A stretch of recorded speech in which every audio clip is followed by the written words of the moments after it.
Hey guys, it's Elliot with Backyard Sports Media, and it's Mock Draft Monday, so that means I'm bringing you guys my first mock draft of the season here today. Post-divisional round weekend, one of the best weekends in all of football season. It means we got 28 out of the 32 teams locked into their draft positions, and we got an interesting one on deck here for you guys, so hopefully you enjoy. And we'll hop right into the Titans at one here, and they're in a really interesting spot organizationally. They chose to keep Brian Callahan, their head coach, but fire Rand Carthon, their general manager, and that doesn't happen very often. Normally it's the other way around, or just both guys get fired and they clean house. So it'll be interesting to see how they approach this number one pick here. They hired Mike Borgonzi, the Chiefs' assistant general manager, to be their new general manager. And he's got a lot of options here. You could go quarterback because they definitely need a quarterback. They are going to move on from Will Levis. I mean, that's basically guaranteed at this point. They chose to bench him late in the year last year. They could go BPA and go with a Travis Hunter or Abdul Carter. They could also try to trade down maybe and try to get more draft capital and infuse this roster with a lot more young talent. And really, I could see any one of those three scenarios playing out come April. And that's what makes this really interesting. And so I think the opportunity to take a quarterback at one is too great. And, if there is a team that gives you a ton of draft capital to move up to one, then I think you definitely, pursue that opportunity. And I think that would maybe be too good to pass up because this quarterback class is not great. It's not as good as years past. It's certainly a weaker class, probably only two guys going in the first round with Cam Ward and Shadur Sanders. And I think you would look into that. But this mock draft here, we're just going to do no trades. And so I think sticking and picking quarterback is just going to be too much of a need to pass up on.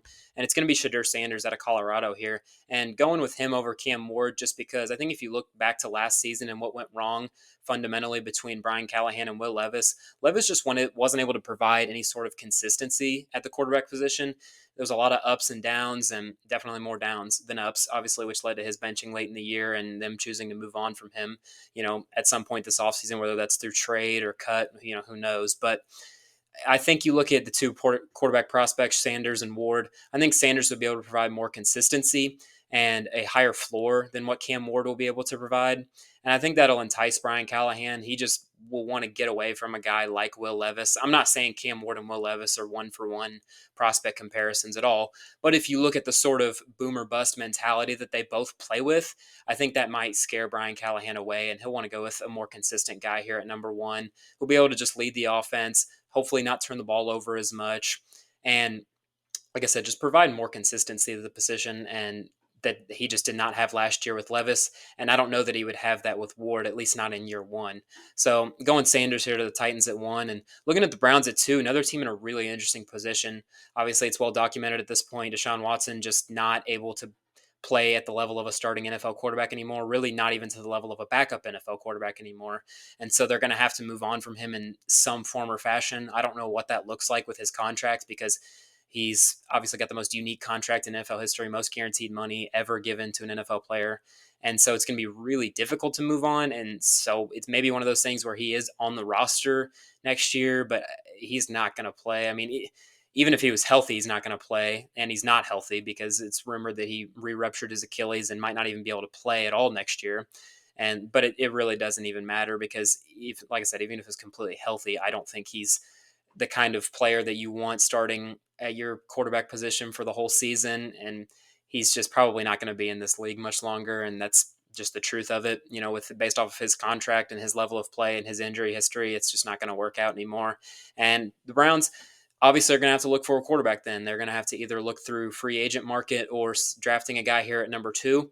And I think weighing those two options for the Browns, I think they'll be more likely to go on the veteran market. I think Stefanski's shown in the past he can win with a veteran. He doesn't need a superstar level quarterback play. He just needs a steady guy who can step in there, not turn the ball over all the time, and just provide consistency and leadership. I think if he has that, then they'll be able to be a scrappy team. They might not be, they're probably going to be a Super Bowl winning team or anything, but they'll be a scrappy team who'll be able to claw some wins out and beat some teams that you wouldn't expect. And so that's why the avenue I think they'll go. And so we're going to take Abdul Carter here at number two. And Abdul Carter might be the best player in this draft class, regardless of position. And so I think if you can get a guy like that at number two overall, that's really exciting for the Browns franchise. And I think this is really good no matter what situation plays out with Myles Garrett. If Myles Garrett stays, you now maybe have the best edge rushing duo in the league. Of course, you think about Pittsburgh with TJ Watt and Alex Highsmith, but I think Abdul Carter and Myles Garrett would be better than those guys from the second that Carter steps on the field week one. I think that would be the best edge rush duo in the league. And if Garrett leaves, if he does end up requesting a trade like he's talked about, he says he doesn't want to participate in a rebuild, then Carter's able to step in and don't expect him to fill his shoes or anything because Myles Garrett's a future Hall of Famer, but he'll be able to step in and be a cornerstone piece of that team for hopefully the next 10 to 15 years, provide a lot of juice and electricity that they would certainly be missing without Myles Garrett, and just hopefully be able to rekindle some of that. And they really just need guys on this team who they can hang their hat on and say, yes, this is one of our guys. This is one of our franchise pieces. This guy will be on our team for the next 10 to 15 years. He is a leader. They just need more guys like that, regardless of position. And I think Abdul Carter is able to do that here for you at number 2. And moving on to the Giants at 3, another quarterback needy team. And I think they'll be more likely to draft a quarterback just when you look at head coach Brian Daboll, general manager Joe Schoen were both kept on. They very easily could have been fired. Both of their third seasons this past year. They'll be going into their 4th year. And they've, like I said, very easily could have been fired, but they were decided to be kept on by owner John Mara. And he was quoted as saying that he is running out of patience for these guys and the way this organization is being ran. And so they're obviously on the hot seat. That might even, be an understatement going into next year. And so they're going to be coaching for their lives and drafting for their lives, with Joe Schoen at general manager. So I think they have to go quarterback here. They kind of pigeonholed themselves when they gave Daniel Jones that contract.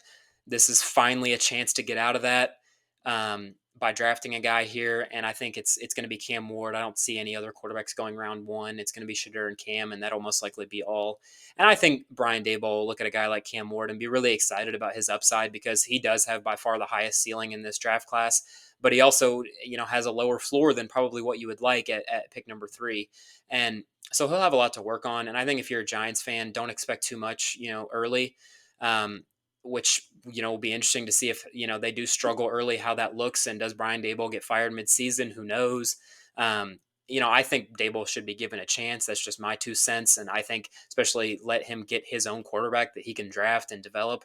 Because you look at what he did in Buffalo with Josh Allen and the success he was able to have there. I think you need to give him a little bit more patience and more time with a guy that's his guy. And as long as they show flashes. Now, if they don't show any flashes this year, Ward looks horrible, the team looks horrible, they look unmotivated, then sure, maybe you move on from him. But I think if they can show some flashes year 1, then I think you keep Daboll. Joe Schoen, that's probably a separate conversation. I don't think he's a very good general manager. He's shown that in the past couple of drafts, but it's a different conversation for a different day. So Cam Ward here at 3, I think is the pick. They've just, like I said, they have to take a quarterback. I really don't think there's any other way that they won't. Only way they won't is maybe if they can get a guy like Sam Darnold, but I don't think that's very likely for multiple reasons. So looking at the Patriots here at 4, and I think if Travis Hunter's available, you have to take him. He probably won't last to 4 come April, but this is how it's played out here. And if he is available at 4, there'd probably be some teams calling New England looking to trade up. And if you're New England, I would definitely consider that because as much as I do love Travis Hunter here, New England has a lot of holes. And so if they could get more draft capital, then that would be a really, really good idea for them. But of course, we're just going to do no trades here, just sticking and picking. And Travis Hunter is the best player for the Patriots here at 4. You can knock out 2 needs in 1 pick, which is extremely rare. You don't see that very often. Obviously, a guy who can play corner and receiver for you. Another playmaker for Drake May, which they desperately need. And corner is probably not their biggest need. I would say edge rusher or wide receiver, tackle, probably their biggest needs. But I think if you can get a guy that can play multiple positions and play them both at an elite level, I don't know how you pass that up. And Travis Hunter is a player who will be able to step in right away, and he's going to sell a lot of jerseys. He's going to make your team a lot of money. And I think it's just a no-brainer here for the Patriots at 4. And looking at the Jags at 5, they've also another team that's got a lot of holes, and they're in an interesting position on how they're going to move forward in the future with Trevor Lawrence. Obviously, at the time of recording this video, they've not hired their next head coach, and that'll have a lot to do with their direction moving forward and what they do. I think looking at the players available here, I think you're looking at either Mason Graham or Will Johnson, the 2 Michigan guys, and because corner and D tackle are both needs for them. I think you look at their cornerback room, their secondary, it was not very good this year. Tyson Campbell's about the only bright spot for them. They don't have anybody who can really play on the opposite side of him with any degree of success. And so that, definitely makes you want to lean towards Will Johnson. But I think I'm going to go Mason Graham here. To me, he is the better player of the 2. And so yes, D tackle might not be quite as big of a need as corner. I think you go the better player who still fills a big need because D tackle is a very big need for them as well. And when you're able to generate pressure off of the interior, that can really disrupt quarterbacks and their timing. And I think when you play in the AFC against guys like Justin Herbert and CJ Stroud, Patrick Mahomes, and Joe Burrow, Lamar Jackson, Josh Allen, you're going to need to be able to generate pressure on the interior if you want to have any chance of success, because you cannot just rely on the edge rushers against those guys, because they will just find a way to scramble outside the pocket. They'll step up, make a throw, go on the run, make a throw on the run, and they'll just dice you up. And I think you have to be able to generate pressure from the interior. That's about the only way you can be able to beat these guys. Of course, it takes a team effort, but if you want to single in one position that can really make a big difference in being able to play against quarterbacks like that and have success, I think it's D tackles, and Mason Graham is the best interior prospect in this draft class. And I think we'll be able to make a huge impact right away in Jacksonville. So looking at the Raiders here at number 6, um, another team, no quarterback. And so, if there was a quarterback here that's worth drafting, I think you would absolutely consider it. But there's just not one to be taken here with both of the top guys off the board. They're a team that would not surprise me if they tried to trade up. Once again, kind of depends on who they hire as head coach and general manager and what their philosophies are on that. But it would not surprise me if they definitely at least tried to trade up. Who knows if they're successful in that?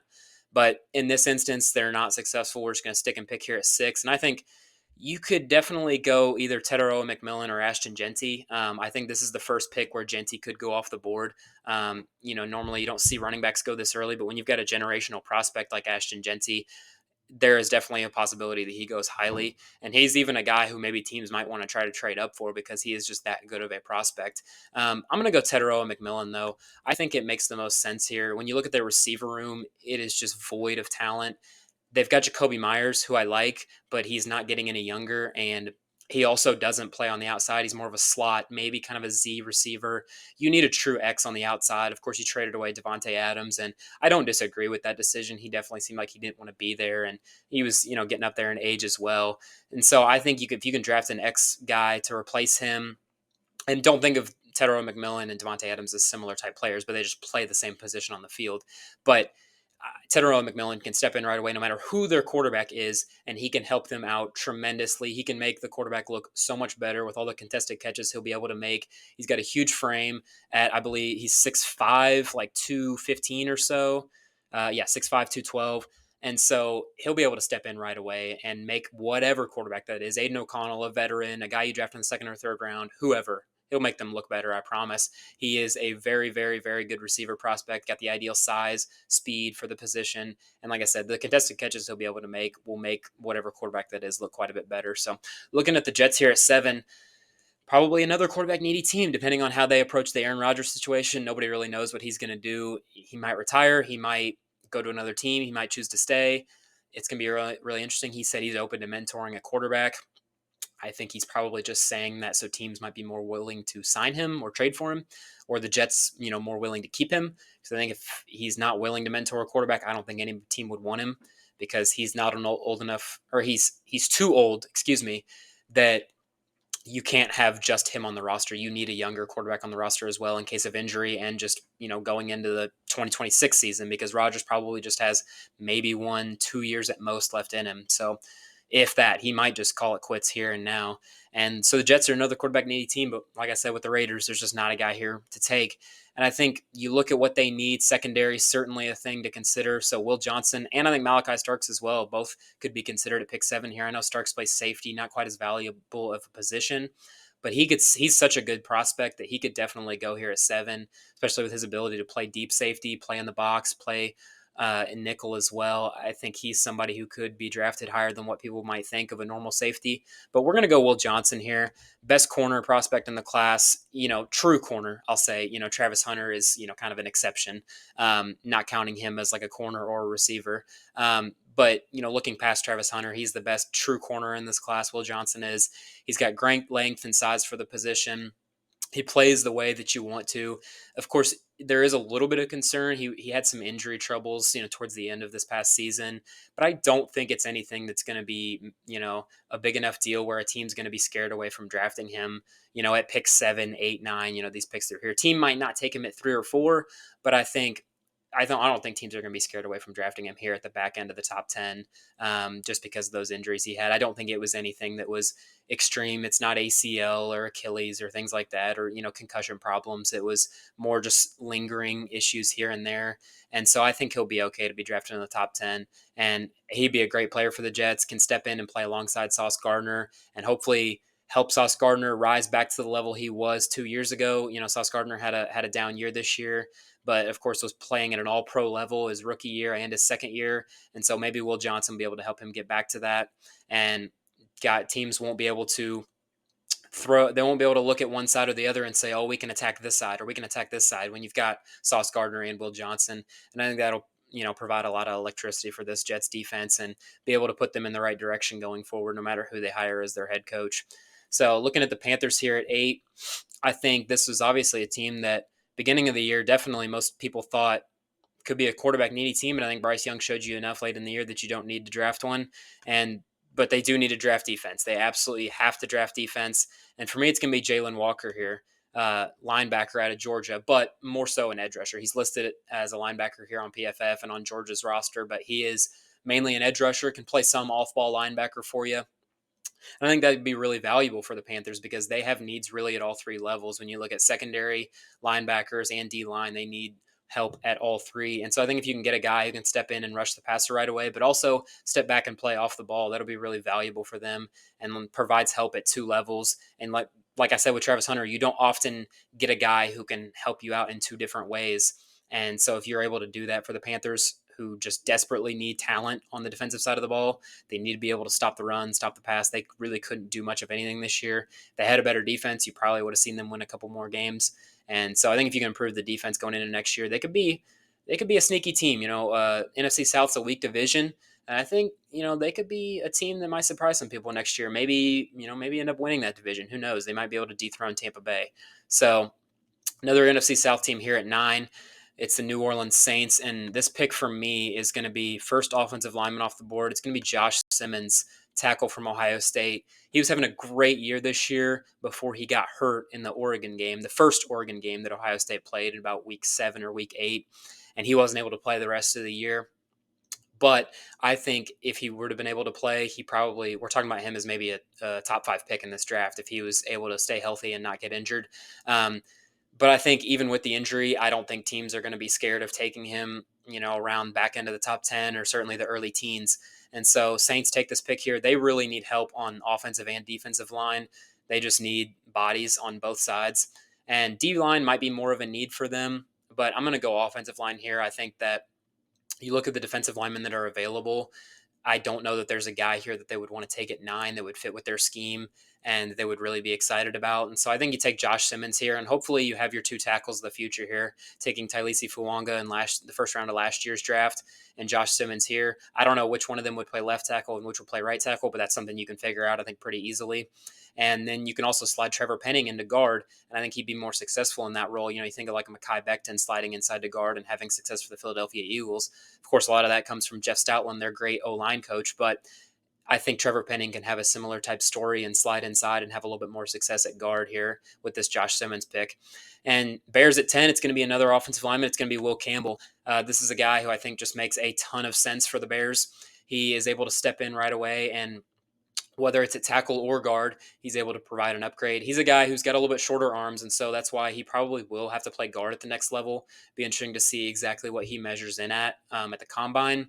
But I think regardless, whether it's guard or tackle, like I said, I think he'll be able to play at a really high level. And the Bears honestly probably need guard more than they need tackle. And so, guard might not be the most valuable position to draft here at pick 10, in the first round.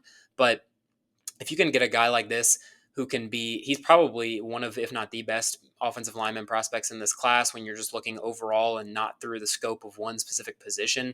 I think Simmons is a better tackle than Campbell. But like I said, you just look at positionless wise, Will Campbell probably is a better prospect and the best prospect in this class in terms of offensive line play.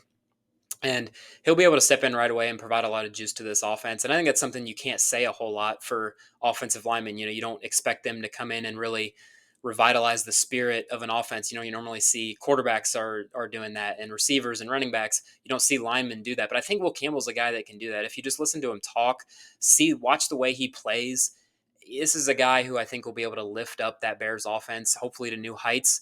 Um, as of recording this, Ben Johnson's just been hired to be the Bears' next Bears head coach, and so I think you can improve that offensive line similar to the blueprint that Ben Johnson had in Detroit. Everything ran through the offensive line. I think if you take away that offensive line in Detroit, that offense is probably near the bottom of the league. If you just gave them like an average offensive line or a poor offensive line, they would be a poor offense in general, which, kind of goes without saying. That's a sort of a duh thing, but they built through the trenches, and you saw the success they were able to have because of that. They were able to run the ball, throw the ball a lot better than they would have been if they had maybe invested in receivers or running backs or any other position. And so I think Ben Johnson's going to want to do that here in Chicago and upgrade the trenches and hopefully just be able to keep Caleb Williams upright for the future, because that's honestly the number one thing, is just trying to get him to have some success here. Niners here at 11.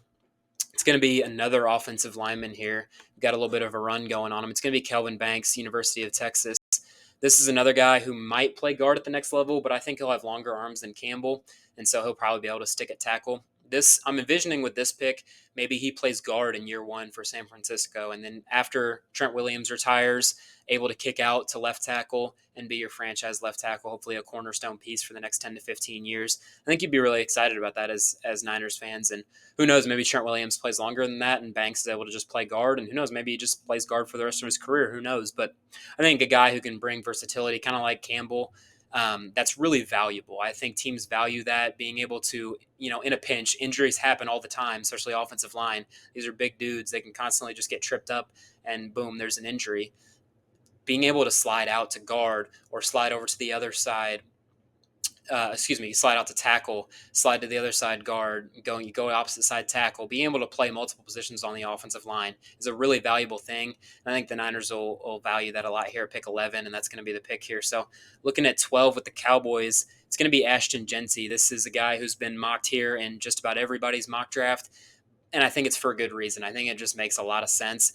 They really need to upgrade the running back position. I mean, there's just no way around it.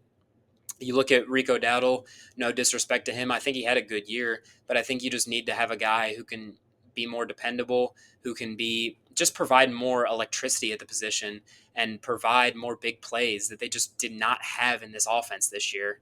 And I know a lot of that has to do with Dak Prescott being hurt, and so they're not able to push the ball down the field a whole lot. But even when Dak was healthy, they did not look great offensively. They weren't really able to run the ball, and so they were asking Dak to throw it 30, 40, 50 times a game. And that's just not a recipe for success. I don't care who your quarterback is. I don't care if it's Patrick Mahomes or Josh Allen. I don't care who it is. They're not the reason the Chiefs and Bills are successful is because they're not asking those guys to throw it 50 times a game.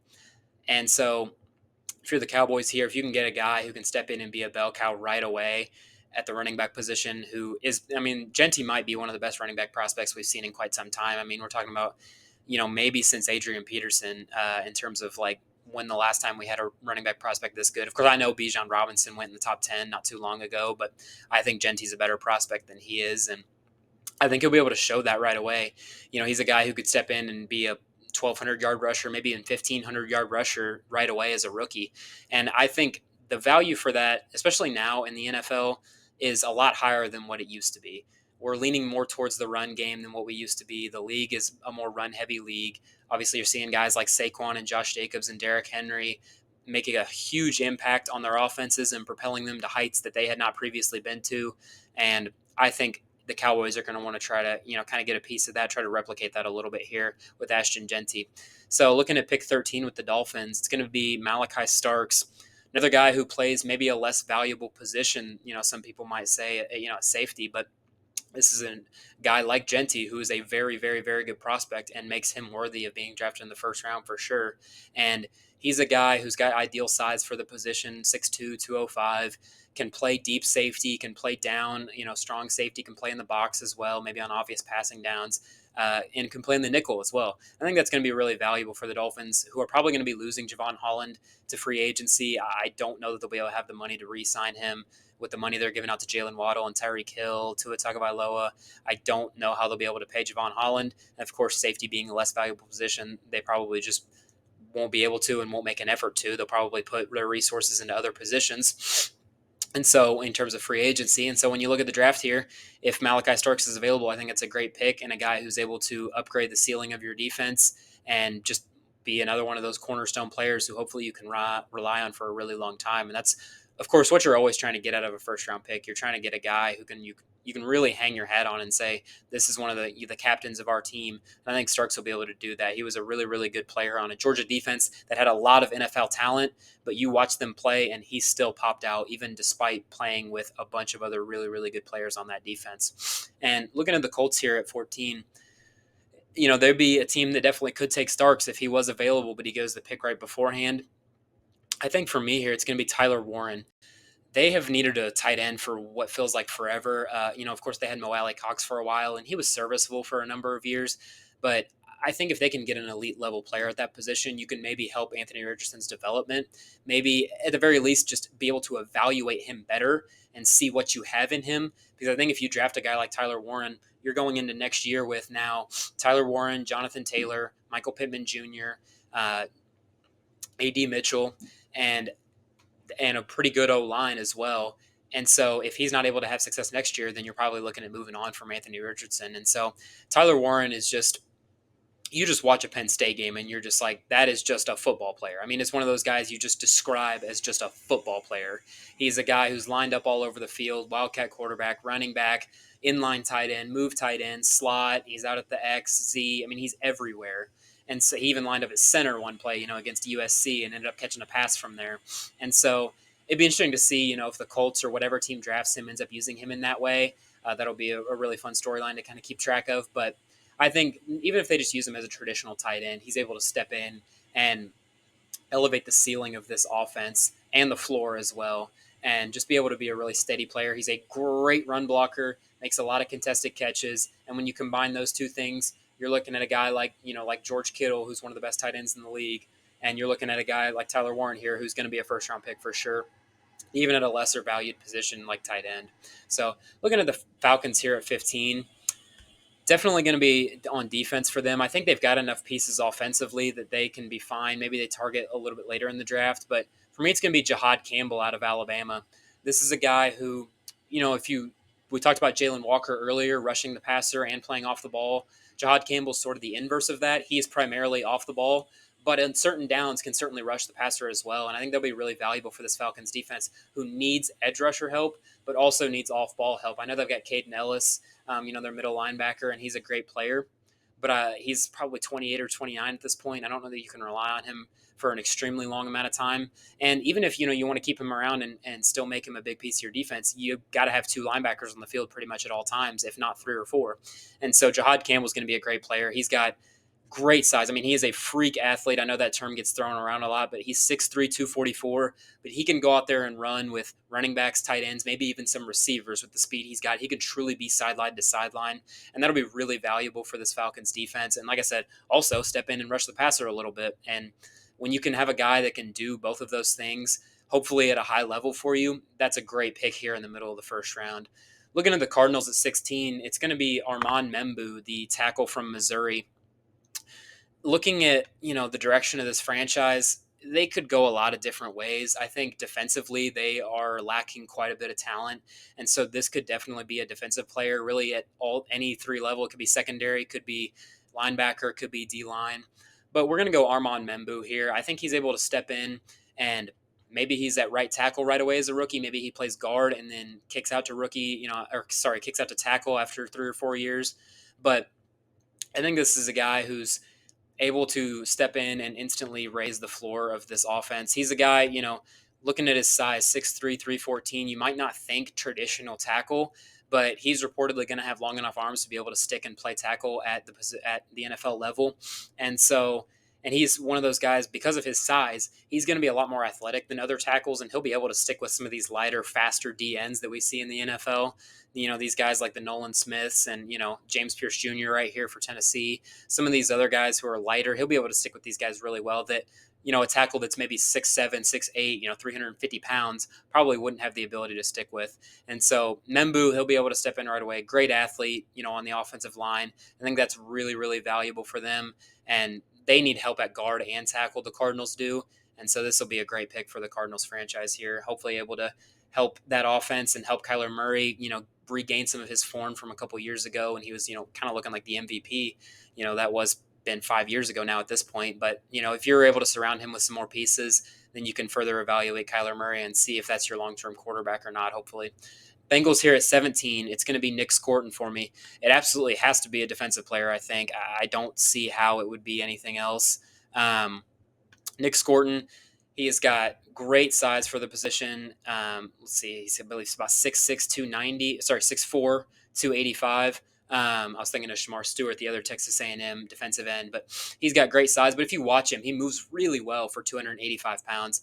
And he's a guy who I think will be able to fit into their defensive scheme really well. They run a 4-3, and he profiles actually really similarly to Hendrickson.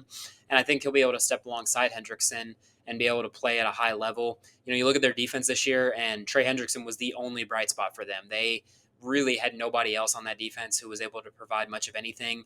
And you saw what happened as a result. They ended up finishing the year 9-8, missed the playoffs, and their offense had maybe their best year with Joe Burrow, at the helm at quarterback.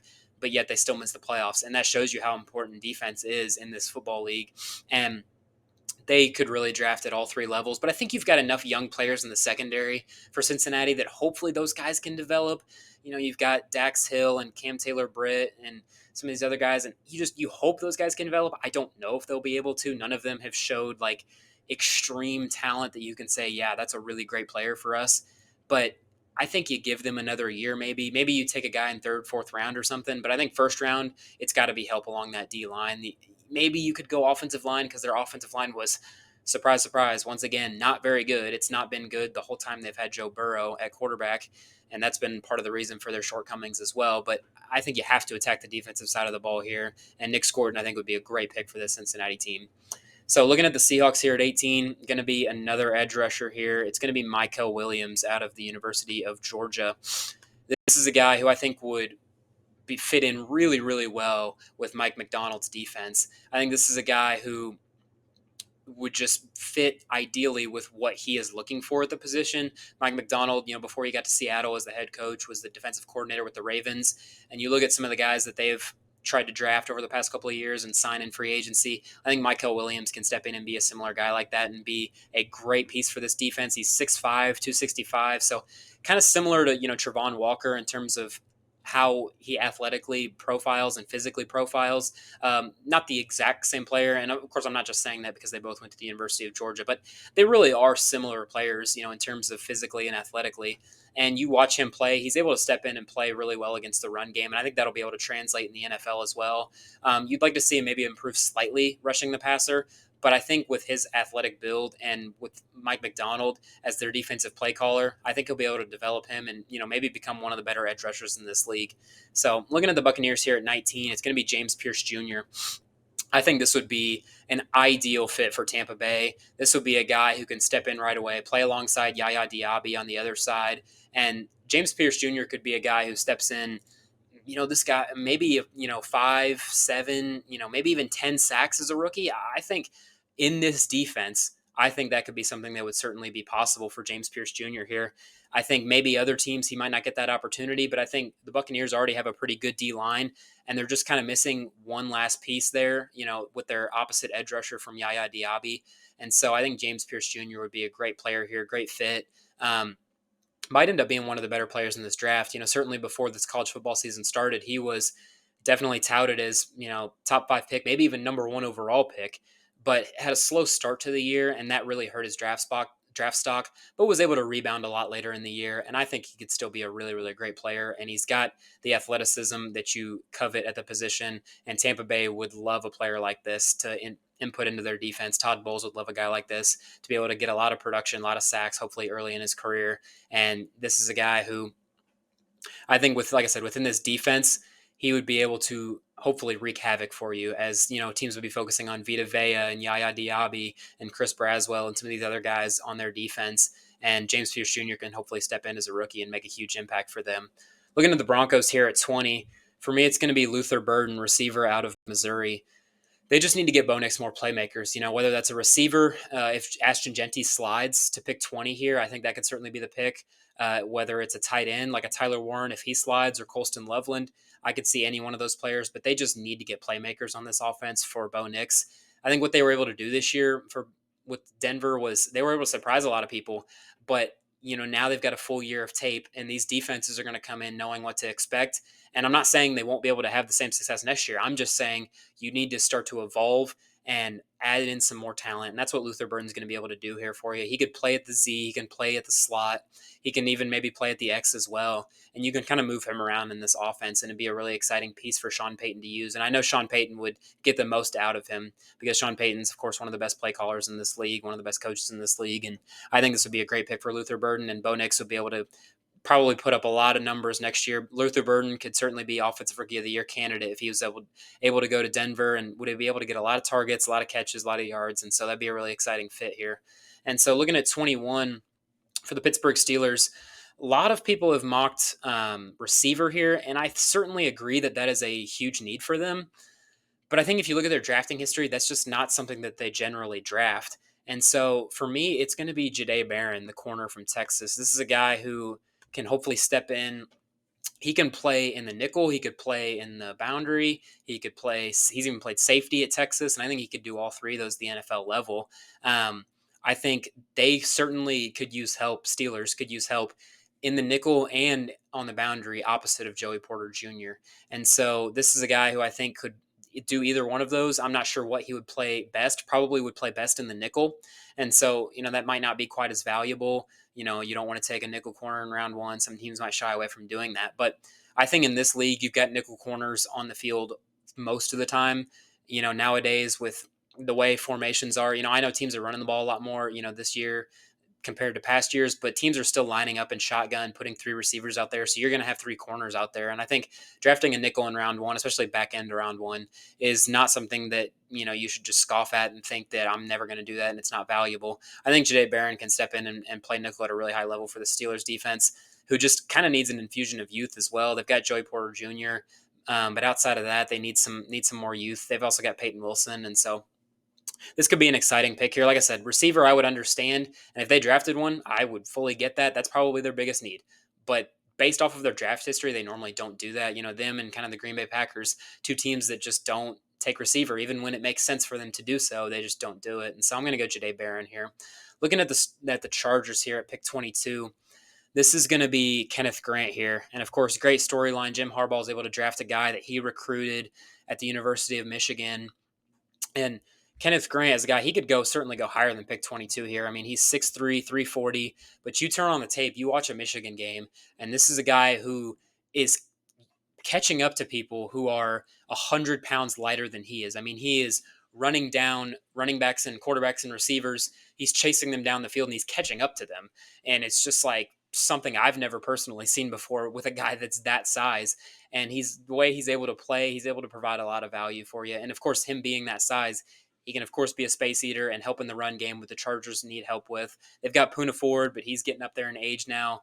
And I think Kenneth Grant can step in and kind of play that role, hopefully play alongside him, and just provide this defense with, a little bit more of a run stopper that they haven't really had in the past couple of years.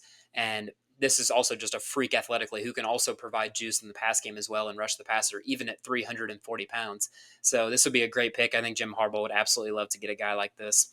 So Packers here at 23, it's going to be Ben Morrison, the corner from Notre Dame. This is a guy who I think the Packers will covet his physicality. I think the way he's able to play the position is something that defensive coordinator Jeff Hafley will really, really like. And I think he'll like what he sees on tape. Morrison had a hip injury earlier in the year, and was sidelined for the whole year for Notre Dame. But as long as his medicals come back clear, I think he'll be a first round pick for sure.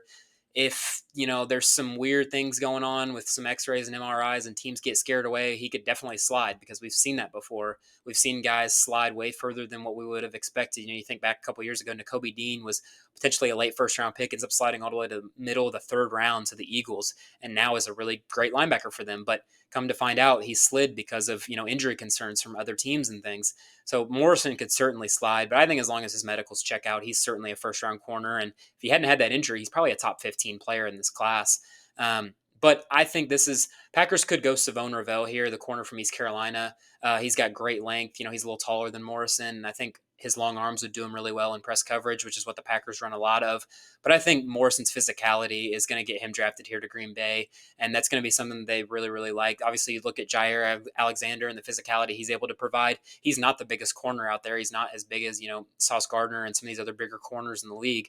But the way he plays the position, the Packers love, and there's a reason he is their number one corner. But talking about Jair Alexander, he does have a little bit of an injury history going now. He's been stacking up the injuries the past couple of years. So I think, corner is certainly a position of need for them. And I think this would be a great pick here for Green Bay at 23. Looking at the Vikings at 24, it's going to be Tyleik Williams, the defensive tackle from Ohio State. This is a guy who can provide a little bit of youth to this Vikings defense. They had a good year this year defensively. Brian Flores did a really, really good job.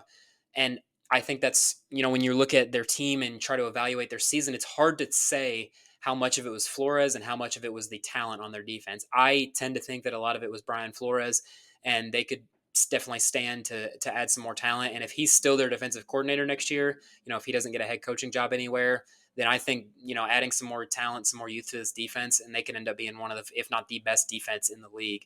And Tyleik Williams, athletic freak for Ohio State. He's got great size. He's able to rush the passer pretty well. You maybe would like him to improve in that area, but I think he'll be able to with, his athletic tools. I think he's somebody who can definitely be developed in the pass rush game, but the way he's able to stop the run, he's not necessarily like the biggest tackle. He's not as big as like a Kenneth Grant, but he's got good size for position. So, he's 6'3", 330. So he weighs more than I thought he did. So he really does have ideal size for position, plays the run game extremely well. And this would be a great pick for Minnesota here at 24. So looking at the Texans at 25, it's going to be another Ohio State player. It's going to be Emeka Egbuka. And Texans, you look at them going into the year and you would think receiver would not be a need at all between Tank Dell and Stephon Diggs and Nico Collins and even Robert Woods, is a solid veteran piece. But injury to Tank Dell later on in the year, he probably won't be able to play in 2025. If he is, it probably won't be till later in the year. Of course, it's a huge bummer for this Texans team. Obviously, we saw, how Stroud reacted and, with that injury in week 16 against the Chiefs. And Stephon Diggs was playing on a one-year deal this year, so he's a pending free agent. And so I think you have to get a piece to go alongside Nico Collins. And I think CJ Stroud would absolutely love to draft his former teammate, Emeka Egbuka. This is a guy kind of similar to Jackson Smith-Njigba from a few years ago. He's not the most athletically gifted receiver in this class, but he's just able to play the position really well. He's a super crisp route runner, and he's just always open. He just always finds a way to get open. And even when he has the ball in his hands, just because he's not the fastest, he's not the strongest, he still finds a way to make a play. He'll break a tackle here and there, and next thing you know, he's got 7 catches, 110 yards, and a touchdown. And it's like, you don't even really know how he got there, how he even got to that stat line. But he's just a player who plays the position really well. And like I said, I think Stroud would love to get his former teammate in the building here at 25. Rams at 26, it's going to be Josh Conerly Jr., the tackle from Oregon. This is a guy who had a really, really good year for Oregon this year. And the Rams offensive line is one that it's been improved. You think back to 2-3 years ago, their offensive line was one of the worst in the leagues, and it's certainly better now. But you look at Rob Havenstein, he's not getting any younger. He's their starting right tackle, and it'll be interesting to see how they move forward with him. Alaric Jackson had a really, really good year, but he's a pending free agent. I would assume they're able to re-sign him, but maybe they're not.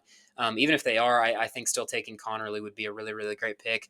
This is a guy who played running back in high school, so he's got the athleticism to be able to play at the NFL level. He is super athletic. He's got good size as well. He's not like the biggest tackle in the world, but he's got good size. He's about 6'4", 315. And so this is a guy I think who would work really well in the Rams offense. They would love to have a guy who can play tackle and do really well in the pass game, do well against athletic edge rushers, but also be able to pull and get out in the screen game because Sean McVay loves to throw screens. Cooper Kupp and Puka Nacua, Kyron Williams, get those guys involved in the short game, and being able to have a tackle that can really move. You look at the Lions with Penei Sewell, that's certainly what they do a lot within their offense. It can make a really big difference. And so I think Josh Connolly would be a great pick here at 26 for the Rams. Looking at the Ravens at 27, it's going to be Matthew Golden, receiver from Texas. This is a guy who had a really, really great string of games in the college football playoffs, and that really boosted his draft stock. He's another guy kind of similar to Egbuka. He's not necessarily the most athletically gifted. He's not got like the best size in this class. He's not probably going to be the fastest guy in this class, but he's a guy who's played all around the field at Texas. He's played in the slot, played at the X, played at the Z. At the NFL level, will probably be more of a slot and Z type receiver, but he's a guy who just finds a way to get open. And even when he's not open, he's able to make a lot of contested catches. And that's what you saw in the playoffs. He was able to make some really, really important plays at really pivotal times of the game for this Texas offense. And I think that's something to be valued. And I think NFL teams really do value that, being able to be clutch and step up and make plays in big moments. I think teams really value that. And getting to the Lions here at 28, it's another very clutch player. Jack Sawyer, of course, another guy who I think his stock has risen quite a bit, because of the college football playoffs. And I'm recording this right before the national championship. So we'll see if the Ohio State Buckeyes can do what they're favored to do and beat the Notre Dame Irish.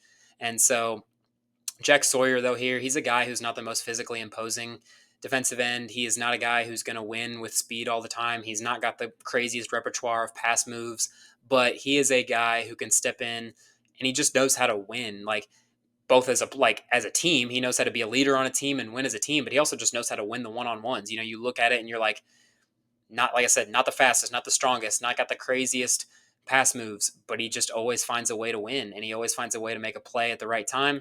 And I think, you look at an NFL comparison, maybe a guy like George Karlaftis, a guy like that who's Karlaftis, once again, he went in the back end of the first round a couple of years ago, and you would definitely look at him and say, definitely not the most physically gifted DN in this league, but he's now become one of the better young DNs in this league. I believe he ended up having 3 or 4 sacks against the Texans this past Saturday. And I think Jack Sawyer can kind of fit that similar mold here for the Detroit Lions. They really, really need defensive line help. It could be a D tackle here for sure. But I think getting a guy that can play alongside Aiden Hutchinson would be really pivotal for this Lions defense. And they just need all the help they can get because their defense ended up being obviously the Achilles heel that cost them their season. And I think everybody kind of saw that coming just with how they played in the regular season. They were kind of wondering, how well can they hold up? Will these injuries, end up costing them their season? And they did, end up losing to the Washington Commanders, giving up 45 points. And of course, some of that is Jared Goff turnovers and things. But I think if their defense plays better, they certainly have a much better chance at winning that game. And so Jack Sawyer can provide a lot for this team. And he's a guy that I think just fits with their culture as well and will be able to step in and, hopefully be a leader for that defense as well for the next several years. So looking at the Commanders here at 29, really fun team. And they, have had a lot of success this year, surprised a lot of people, myself included. But I think you look at their roster and they don't necessarily have the talent that you would expect from a team that's playing in the NFC Championship right now. And so I think they still have a decent amount of holes and positions that need to be filled.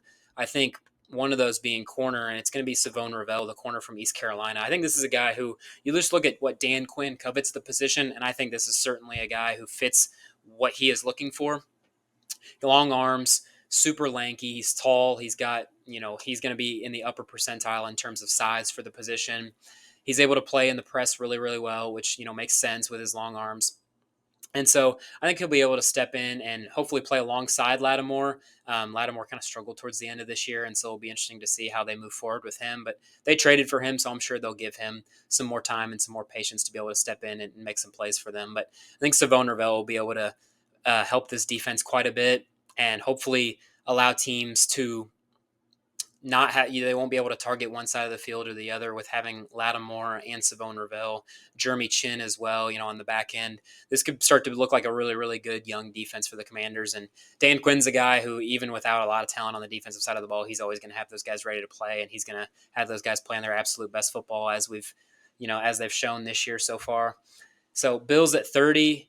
This one's going to be another D tackle for me here. It's going to be Walter Nolan from Ole Miss. This is a guy who I think will be a really, really, really good player at the next level. I think he is maybe slightly undersized for the position, but I think if there's any team that's okay with that, it's the Buffalo Bills. You look at Ed Oliver, they drafted a few years ago in the first round, I believe pretty highly in the first round, and how he's been able to turn out for them. Walter Nolan, you would hope could have a similar path and storyline to him, and being able to play alongside him, I think you'd be able to learn a lot from him and learn how to win at the line of scrimmage despite being undersized, compared to some of these interior offensive linemen. And so I think Walter Nolan would be a great pick here. This is a younger Bills roster on both sides of the ball, and so I think just being able to add more talent. This could certainly be a receiver here, maybe, but I think you're happy with the receiving core in Buffalo. Khalil Shakir played well this year. Keon Coleman started to turn it on late. He had a slow start, but he started to turn it on late. And of course, you got James Cook in the backfield, who's a great player. Dalton Kincaid and Dawson Knox, your two tight ends. So I think you're okay with your skill position guys in Buffalo. So I think you try to add more to that defense. And I think when you're playing against Patrick Mahomes and Lamar Jackson and Joe Burrow every year, I think if you're drafting defensive players in the first round, that is certainly not a bad strategy. That is always probably what I would be doing, if you're the Buffalo Bills. So looking at the Eagles here at 31, this is going to be another offensive lineman here for me. It's going to be Cameron Williams, offensive tackle from Texas. This is a guy who's just had 1 year as a starter at right tackle at Texas, and so he's pretty raw, and he's probably not going to be ready to start right away.